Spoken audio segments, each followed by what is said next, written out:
Introducing Luke. Good evening. My name is Luke Adams. I'm a 15-year-old magician. I'm obviously here to show you some magic. Now, before I start, I'd like to tell you a little more about myself. Well, I'm Asian American. My mom is Asian and my dad is white. Now, my grandfather on my mom's side, or his family, came in 1906, right after the earthquake in San Francisco. They came from China. Now, Chinese history has always fascinated me. You see, China's been around for over 5,000 years, and they had 13 dynasties. They're not sure if the first one was real or fake. Now, what's really interesting to me is the coinage. You see, every dynasty has a different type of coin. Some of them bigger, some of them smaller. Some even look like knives. My personal favorite, they're about this big with little holes in the center. Well, telling you doesn't do justice, so I actually brought some with me. Well, they're nearby, but you see, you just grab them, take a little piece of just like that, give it a squeeze, and you can produce one. Now, well, if you have one, you should have more than that. You see, the first one, you split, and just like that, you have two. The third one's always nearby, just like that. Now, we're going to use these 3 coins. Thank you. But we're going to need some more than that. So, I have a string.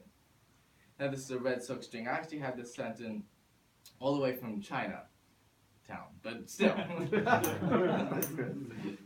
Now, you may know this, you may not, but the reason they put holes in their coins was because in ancient China, well, they didn't have wallets.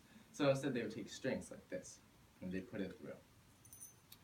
And they'd wear this around their waist, and this would be their belt and their wallet.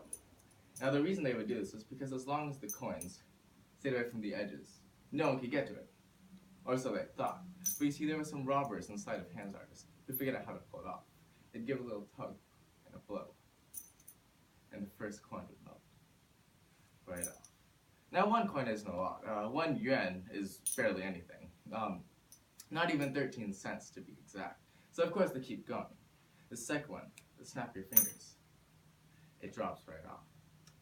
Now, we have 2 coins here and 1 coin here. In other words, we have 1 coin left to get rid of. Now, this one's quite interesting. You see, if you take it, give it a little squeeze just like that, it actually comes right off the string. And with the blow, just like that, it actually vanishes, leaving me with nothing but a red silk string. Now, people obviously, of course, ask where the last coin goes, and I always tell them the same thing. Look down on the table, how many coins there? 3 coins. Thank you.